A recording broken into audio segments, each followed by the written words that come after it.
চশমা museum, a house of world class, জলট্যাক মোড়, বহরমপুর মডার্ন হোটেলের সামনে। নিত্য প্রয়োজনীয় সামগ্রীর কালোবাজারি এবং অতিরিক্ত দাম রুখতে আজ রঘুনাথগঞ্জের বিভিন্ন মুদিখানার দোকান ও গোডাউনে আচমকায় যৌথ অভিযান চালালো জঙ্গিপুর প্রশাসন ও পুলিশ বাহিনী। জঙ্গিপুরের এসডিপিও এবং রঘুনাথগঞ্জ থানার আইসির নেতৃত্বে এই অভিযানে ক্রেতা সুরক্ষা ও মার্কেটিং দপ্তরের কর্তারা ডাল, চিনি ও ভোজ্য তেলের মজুদ তালিকা খতিয়ে দেখেন।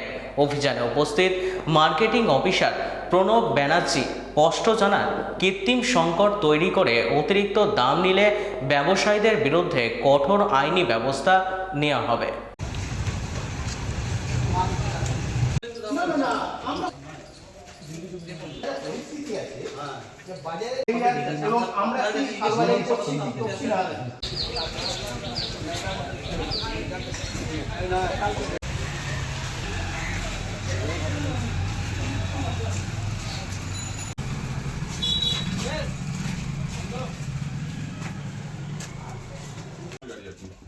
লাল চাঁদ দিয়ে যেটা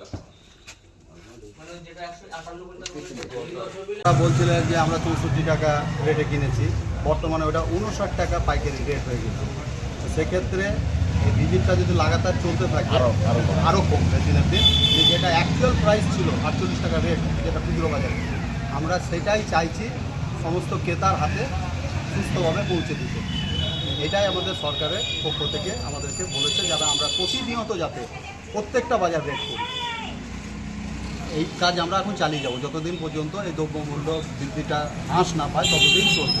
কারণ সামনে দুর্গাপুজো, আর কিছু অসাধু ব্যবসায়িক আছে যারা যে কোনো ফেস্টিভ্যালকে কেন্দ্র করে, ঈদ বলুন, দুর্গাপুজো বলুন বা মহরম বলুন, যে কোনোকে তারা নিত্য প্রয়োজনীয় জিনিসের দামপত্র বাড়িয়ে দেয় ইচ্ছাকৃতভাবে। কতিপয় যাচ্ছি, সবাইকে আমি দোষারোপ করবো না।